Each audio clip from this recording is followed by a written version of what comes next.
Yan uwa da abokan arziki ku sani yau muna ɗauke da labarin wasu ma'aurata ne mai matuƙar tsama zuciya. Labarin zai zama darasi babba ga ma'auratanmu na yanzu. Wata rana mijin wata mata ya guje ta saboda wani dalili nasu. Sai 'yar matar ta fara wani irin rashin lafiya mai tsanani. Hankalin matar ya yi matuƙar tashi ganin ƙaramar yarinyar a kwance cikin mawuyacin hali. Gashi ita kaɗai ce 'yarta da ta mallaka a duniya baki ɗaya, kuma ba ta da abincin da za su ci ballantana kuɗin magani. Gashi bata san takamaimai ciwon da yake damun diyar tata ba. Sai ta zauna a gefen 'yar tana ta kuka da addu'ar har dai bacci ya sace ta. Can wajen karfe 2 na dare sai matar ta ji ana kwankwasa mata kofa. Sai ta ce waye? Ta je wajen kofar ta ƙara tambayar waye. Mai kwankwasa kofar ya ce likita ne. Sai ta yi sauri ta sa hijabi ta dawo ta buɗe kofa, daga likita a tsaye da jakar kayan aikin likitoci a hannunsa. Likitan ya shigo cikin gidan ya tambaye ta ina yarinyar take. Matar ta ce ga ta can a kwance. Likita ya je ya gwada yarinyar, sannan ya rubuta magungunan da za a nema, sannan ya fita ya tsaya a kofar gidan yana jiran a biya shi kuɗinsa. Sai matar ta fara jin kunya kasancewar ba ta da kuɗin da za ta biya likitan.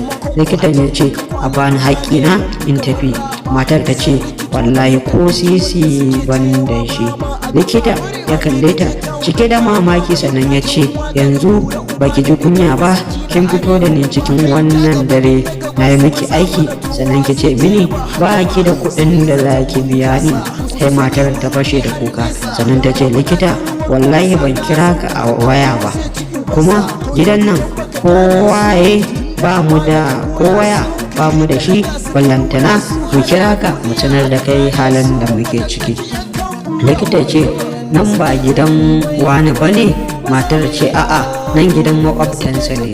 Sai mamaki ya kama likitan, sannan ya ce mata to ya aka yi kina da mara lafiya kuma kika bar ta a tare da kin yi kokarin neman likita ba ya duba ta ya ba ta magani? Sai matar ta kwashe labarin ta baki daya ta gaya wa likitan. Sai likitan ya sauri ya je ya kawo mata magunguna da take bukata tare da abincin da za su ci, sannan ya tafi gidan makwabtan da suka kira shi a waya. Nan fa farin ciki ya lulluɓe wannan matar, kuma ta ƙara samun yaƙinin cewa tabbas inda Allah subhanahu wata'ala ya ƙaddara za ka samu wani abu to dole ne sai ka samu, domin babu wanda ya isa ya hana ka samunsa in dai har Allah subhanahu wata'ala ya ƙaddara maka samunsa.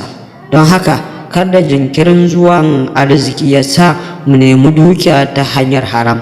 Wannan wani labari ne da muka kawo muku domin ku fahimta cewa Allah baya bacci. Duk abin da Allah ya hukunta za ka samu ba sai ka neme shi ta hanyar haram ba, za ka same shi ta hanyar da ta dace idan ka yi haƙuri.